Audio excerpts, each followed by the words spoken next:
In this video, I'm going to show you how you can use couple of Node.js packages and the Composer packages to automate the entire pre-commit hooks and run the different linters on the different files. So these are the packages. These are the Node packages or npm packages that I'm going to use. The very first is Husky Lint staged, secret lint, style lint, ESLint, Jira prepare commit message, and validated branch name. So all of these are which will actually enforce couple of standard or compliance that you want to follow all of for your coding standard and for a branching naming convention, all of these things. And a couple of composer packages like code sniffer and this PHP code sniffer composer installer, which will automatically install the PHP CS and PHP CBF in your installation path, and twig CS fixer which will actually lint the twig files. And a couple of config files, that what are the config files that I'm using and how you can bypass the pre-commit hooks. Okay, so let's get started. So very first package is Husky.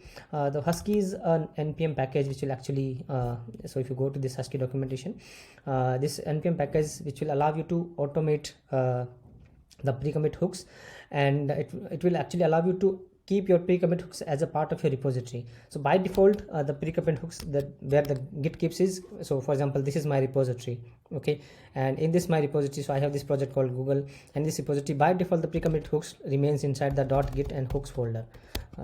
Here you can see these are the pre-commit hooks which is here, but what Husky does is Husky moves this pre-commit hooks to .husky folder. So when you install the Husky, so if you go to the installation steps, so all you need to do is, this is a recommended way, you need to run this npx husky init and npm install. So this will automatically install the Husky and it will initiate it, and once it initiates, it's going to create a .husky folder inside your, and inside the .husky you're going to have like pre-commit hooks, one for each different kind of hooks that you have, one shell script for each. So you can see I have pre-commit, pre-post, prepare commit message. So there are lots of commit hooks files, or one shell script for each hook that you have. Okay, so by default, if you go to like any repository and then if you print git config hooks path hyphen hooks path,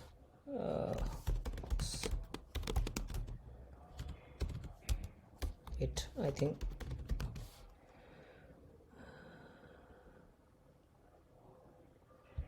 there's a way to print the host git config list probably.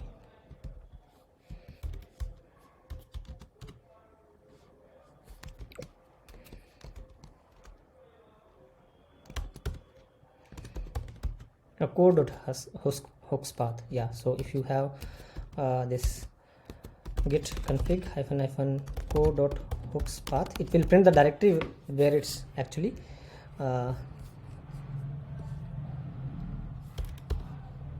storing your hooks. So here you can see it's storing into the Husky, but by default it's going to store inside the .git folder and the hooks path, the hooks folder like .git and hooks. By default it keeps it there, but Husky will allow you to move all of this your pre-commit hooks into the Husky folder so that it's part of your repository. Okay, so once you install the Husky, so as I told, these are the packages which I'm using, and I'm talking very first about the Husky. So in my repository at the root I have this package.json, and where I have installed all of these packages, like Husky is the one of that, Husky Lint stage, all of these packages that I installed. Okay, and all of these are the dev dependency. So once you have Husky, Husky will allow you to create different hooks, the git hooks. So here I have pre-commit hooks. Okay, and in this I can actually run the different commands. So what I'm doing is, inside I am running like ddev npx validate branch name, so it will actually validate my branch name that it is as per the convention, and then it's going to run the lint stage. So okay, also I'll talk more about all of these two commands, how it's going to work. Okay, so this is about Husky. Next package which I'm going to talk about is the secret lint. Secret lint is a kind of linter which will actually check if you're committing any secret as a part of your commit. Okay, so if you go to this repository secret lint, when the secret lint actually consider, like, it has lots of plugins which you can make a part of like secret lint. This is a part of like preshed rules and preshed which actually you can use. Okay, so the very simple way to use it is simply install this package. Once you install it inside your package.json, you will have this secret lint, and then you're going to have a secret lint.js file. So if you go to the secret lint. So this is a rule which is a like preset which I'm actually using, and then you have the secret lint ignore if you want to ignore certain kind of secrets that you want to ignore. Okay, and then you can use the secret lint like secret lint and then init and then secret lint and then give the path of the files where you want to run it, and then it's going to scan through all of these files and then actually see if any of the secret is a part of that file. Okay, the next package is a lint stage. Actually I missed the second one. The lint stage is very good package. So the lint stage will actually work with the git, and whatever command or whatever files that you have added as a part of your stage or index, like when you do the git add, git is going to add this file as or all the changes that you have made into the file as a part of your stage or index, and then when you commit anything which is a part of your stage is going to be part of the commit, right? So lint stage will actually allow you to only lint the file which are the part of the staged, not like your entire repository. So what happens sometimes, let's say I want to run the linter, but if linter is going to run on all the files, it's going to take so much time. Let's say if you want to run the PHP CS, and if you run it for the entire PHP files, then it's going to take a lot of time. But the thing is, if you want to run the linter only for the files that you have modified, in that case the lint stage comes to the rescue, and it will actually allow you to choose different linters based on the file extension. Okay, so if you go to this lint stage, I think I haven't opened that lint stage npm. So this is npm package lint stage, which will actually allow you to run the different linters based on the different extension. Okay, so you install it like this and then you provide it a configuration. So here what I have done is I have given a configuration called lint-staged.rc. there's a configuration file called lint-staged.rc, this one, and here you have to tell it what all linters to run, different linters to run based on the file extension. So when you, let's say if you have done the git add and you have 4 files and all of those 4 files are of the different extension, and based on the extension you want to run the different linters, then this is how you do it. So it says star secret lint, so that means it's going to run the secret lints on all the files. On JS YML files it's going to run the prettier write and ESLint fix, and on CSS file it's going to run the style lint, and then on HTML and TUG file it's going to run the TUG CS fixer, and on PHP and modules test, all of these files is going to run the PHP CBF and PHCS file, these linters. Okay, so this is about lint stage. So this is lint stage, and then we have the style lint I already talked about. So the style lint is actually a linter which will actually allow you to run the different linting rules based on the preset of the CSS and CSS. And if I go to my package.json file, which is here, you will see I have style lint, and I have the different predefined configuration, like standard configuration for the CSS, pre-tier configuration, all of these things. Okay, so this is about style lint, and the next we have the ESLint. So ESLint, most of you know that ESLint is actually a linter which will allow you to run the linting rules on the JS files and automatically fix it if it's possible to fix it. Okay, so so I have installed the ESLint, and I'm using lots of different configuration, the preset of configuration, like to run the jQuery linting, Airbnb, like predefined set by the Airbnb and the React and the YML files. And I'm running the pre-tier. A pre-tier can be run as a standalone, but here I'm running pre-tier as a part of your ESLint. So ESLint is going to run pre-tier as a plugin, and then it's going to run it that. Okay, so if I look at the ESLint RC file, so there's a ESLint RC JS file, and here you'll see I have the pre-tier as a plugin. See, you can see pre-tier as a plugin. So I'm using Airbnb, jQuery, React, and YML recommended, all of these as a plugin. Okay, and then next is a Jira prepare commit message. So this Jira prepare commit message is a very good plugin which will actually take a look at your branch, and then it will actually allow you to modify or add something in your prepare commit message. So for example, if you want to add the, let's say, ticket number, Jira ticket number in each of the commit that you made, then you can use this. Okay, so here it says, like, if I look for the $G is actually your variables which is going to be replaced by your will be Jira ticket, and $M is will be replaced by the commit message. Okay, so what I'm saying is that whenever I make a commit, first add the Jira ticket number, then add my commit message. Okay, and how it's going to pick it, commit this Jira prepare commit this Jira ticket number from the branch name. Okay, so once you install this module, so I have installed this module in my composer not composer the package.json. I have this Jira prepare commit message, and then there's a configuration file. Okay, so I have this configuration file, and you can like modify the configuration as per the documentation. And in my if I go to my this terminal, you will see I have this this is my Jira ticket number, and then it's going to pick it from there, and then it's going to add it as a part of my commit message. So if I show you the git log, you will see when I was making commit, I was only adding the commit, but it automatically added the ticket number from my branch name to the part of the ticket. Okay, and then next is next package which I'm going to talk about is validate branch name. Okay, so there's a package called validate branch name. This will actually validate your branching naming convention is correct or not. Your project may have a certain guideline to have the branching naming convention. So if I go to my package.json, once you install this package, there will be an extra configuration in your package.json validate branch name, where you can give the pattern and the error message. So pattern is which is allowed, and error message, if the pattern is not allowed, then it will throw the error message. So here I'm allowing that the pattern is that all of these branch names are allowed, and then I have like either feature fix, hotfix, and then my Jira ticket ID, something like that, and then it gives a helpful message that please use the following branch name convention, like either use these branch naming convention or use the feature slash your Jira ticket number and then some title or the fix or the hotfix, something like that. So you can modify this as per your need. Okay, and when I commit, then it's going to run this validate branch name command. So this is why I added this in my pre-commit hooks. So when I run the pre-commit hooks, in my pre-commit hooks, going to use ddav npx and validate branch name. So it's going to run this binary and will validate as per this configuration. It's going to validate whether my branching naming convention is correct or not. Okay, and then I have created a couple of custom commands which I'll talk about shortly. Yeah, before we talk about that, so there are also a couple of composer packages that I'm using. So PHP code sniffer that I'm using, and then I'm using this PHP code sniffer composer installer, which will automatically add PHP CS and CBF into my path, and then I have the twig CS fixer. Okay, so all of these are added into my project's composer.json dev dependency, not the default dependency. If I go to the composer.json, so you'll have all of these packages as a part of my dev dependency.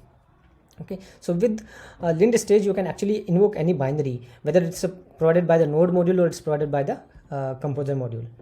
Okay, and then I have created couple of custom ddev commands. So if you there's a very good documentation how to create a custom ddev command. So you have the .ddev, you go to the commands, and then you have go to the web, and you have different files. And in some web means that's going to execute it inside your web container. Okay, and all of these different commands. So for example, if I use the npx, so it's going to the npx inside the container. So you need to read the documentation that says that run the npx command inside the web container. This is how you run it, data npx, and then whatever the argument that you want to pass it. This means that the list of argument, whatever the n number of argument that you have passed, will be replaced here. Okay, so similarly I have ddev npx, then you have ddev php cbf. php cbf is a code beautifier. I'm saying that use these two standard, and for all of these extensions run this php cbf, run php cs for all of these files. Then I have stylint. So stylint is provided by, like in this node module, I have this stylint.js. I'm giving the configuration, which config to use and which ignore path to use. Similarly for twig cs fixer and all of these. So you can actually create a number of commands. So when you go to run the ddev, it's going to show all of these commands, which are the commands available. So all of these commands like twig cs fixer, and then this php cbf, php cs, npx, npm, all of these commands actually are the custom command that I have created.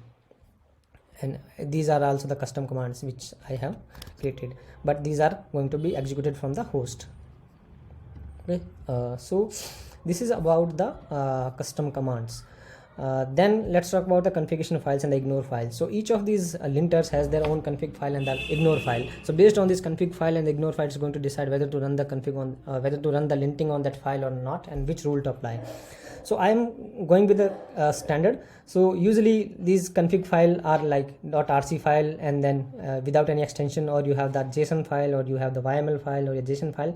But for a consistency purpose, I'm going with the JS file for each of these linters. So each of these linters support the .js file as a config file. So the reason why I'm going with the .js file is that because instead of going with the JSON file, because it's easier to add the command inside the JS file inside the JSON file, because in JSON file the comments are not supported, and in JS file you can actually use your variable, you can do any dynamic things that you want to do.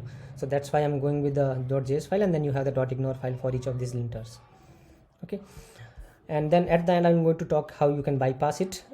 So sometime, let's say if all of these linter are stopping you to make a comment, and then there's an emergency that you need to commit something, then you can simply pass the -no verify, and then it will not run any of the linter, and it's going to bypass all the linters. Okay, so let's get a demo.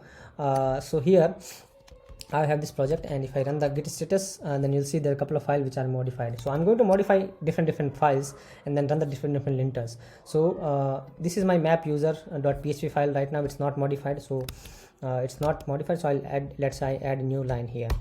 Okay, now it's modified. I save it, and then there's a twig file. Twig file is also not modified. Let's say I add a new line or do some modification here. Then this is the CSS file, which is I think already modified, that's why it's showing here.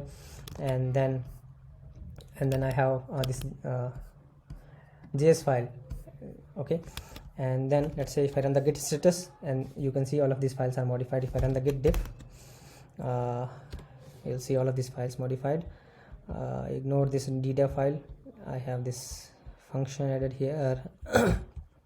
All of these files are, you can see, are modified. Actually I think the linter I already run on that when I was testing, so I'll undo everything first. So if I do git checkout -, I'll undo the JS file and also undo the SCSS file. Okay, and the PHP file I modified, I just added a new line. In the twig file I added a new line. Okay, so if I go to CSS file, it's in default, so I'm going to add a new line just for a test. And then if I go to JS file, okay, so if I want to run if I run git status, if I run to if I want to run the linter on each of these files, I can individually run the linter on each of these files, or I can simply go to git add. If I go to git add and then add the files, let's say I add only one file, git status, then you will see this one file is staged, it's part of stage. So now if I run to commit, if I commit, and then because only PHP file is part of my stage, so it's going to run this single rule on this file. This is the lint stage, because this is a PHP file, so it's going to go to this .php and it's going to run this PHP CS and PHP CF on this file, nothing else. Okay, but let's say before committing I want to run the linter individually, so that's why I have created this custom command. So for example, ddev, I have PHP CBF or PHP CS, and then I can give this path of this file. It will give me that if there's any PHP coding standard issue with this file. So you can see it has this standard issue with these files. Okay, and if I want to fix it manually, I can go PHP CBF and it will actually fix those files. So you'll see it's 4 fixed and 1 is still remaining. So that is something I need to manually fix it. So this one warning is not fixable automatically, so it's still there. Okay, so if I go to git status, you'll see this is now this file is modified. So this file is different than this file, right? Even this, because this is a part of the commit which I have already done, but this is something which I fixed it later, so I have to do it git add again. So I'm going to do the git add for all of these files. Git add.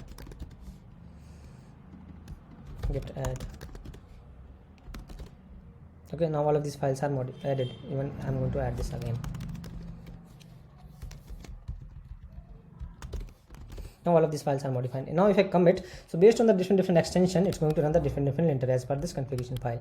But let's say I don't want to commit, I just want to verify if everything is working fine. So that's why you can run this command manually, which will run the different linters based on the different extensions. So if I go to the pre-commit hooks, which is in Husky pre-commit, I have this command npx node stage, right? So I can actually run this command manually, and it's going to run the linter stage, and linter stage based on this config file, this linter stage RC is going to run the different linters. So let's get a hang on that. So if I run the ddev npx linter stage, see it says preparing linter stage, then running the tasks for the stage file, applying modification from the task. So you'll see it's going to different linters on these files, and you will see what else, what everything is has failed. So we'll see it says the 4 files, total 4 files were modified, right? And then star is like it's going to run the secret lint for all the files. Then for JS file, one JS file, it's run the pter, right? Then ESLint which failed. Then for SCSS file, one file, the style lint failed, and then a PHP CBF passed but PHP CS failed, right? So and it's giving this error. right? So if you try to commit, it's going to stop you now, right? So for example, let's say if I try to commit, git commit -m, let's say let's create a new branch. I don't want to pollute this branch. Git checkout -b. Let's create a new branch, test branch, and test branch pre-commit. Okay, now if I run the commit git commit -m test commit on test branch.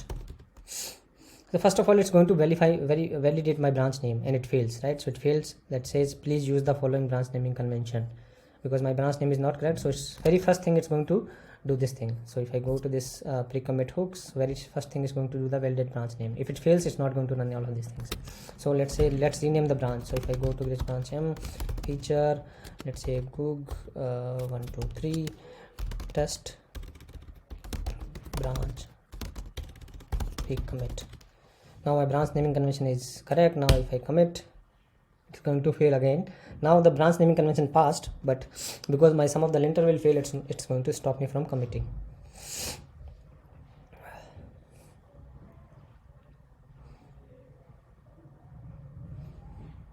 See, so it whatever modification it was able to do, it did that, but it failed to for this one modification, right? So if this no stage is not passed, if I don't pass this no stage, it's going to revert all the changes which automatically did with the fix, but it's not going to revert that. Okay, if I run the JST, you will see that the files are there, but so for this map user I need to go to fix it manually. So if I go to map user, and this get user ID is, it says it's not as per the lower camel case, so I'll say get user ID. Okay, now if I run this, so even I can run simply this php-cbf or php-cs for this file. Let's say it passes. See, it passed. So now if I go and if I commit, now the php-cs will pass, but some other will fail, and it's still going to stop us from committing.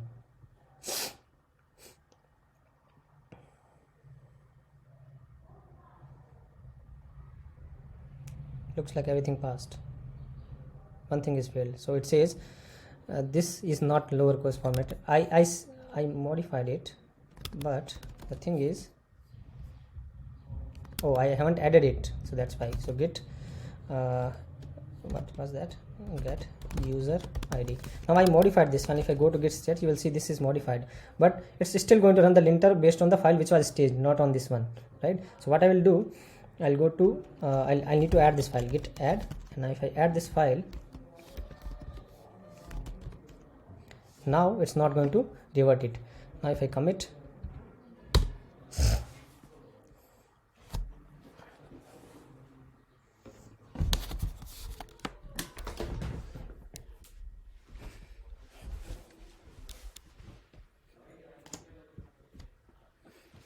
so now this time the different linter failed. Okay, my battery is gone. Let me put the charger. Okay, so now it's saying this style and failed because of these two things. So it says space is expected, and this selector should be before the selector. So let's go to the CSS file, because it is not automatically fixable. So it's saying I need to have the space here, and then it's saying that this selector has to be before the selector. So I'll cut it from here. It says Bix come before this one. Okay, so I'll h3 here,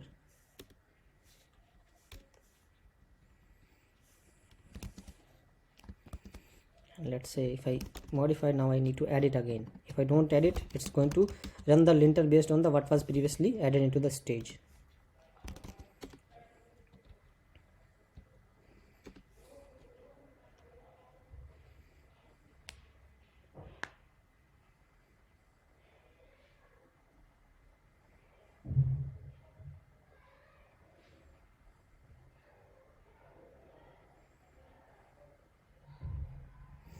So now this JS file linting is failed. So now it says expected as an function call instead of an expression on the line 1. So in the line 1, if I go to the JS file, because of its this explanation mark is added, so that's why it's considering as a expression. Okay, now I save it,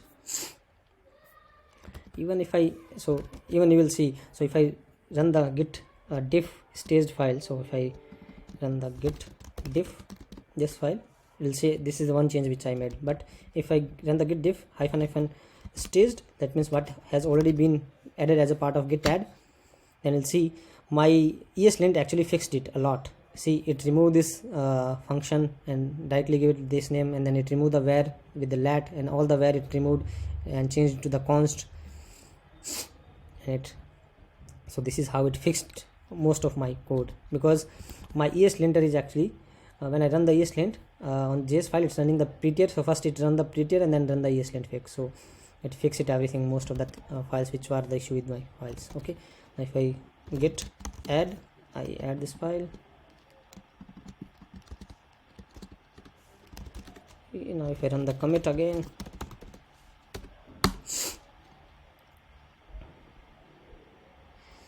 probably this time this will pass if none of the linter fails.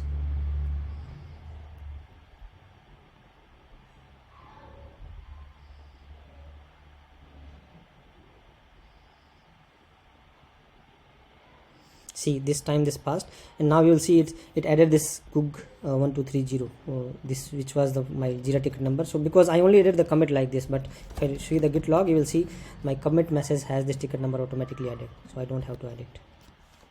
Okay, yeah, so this is how you actually can automate all the pre-commit hooks in your repository. Thanks for watching. Bye.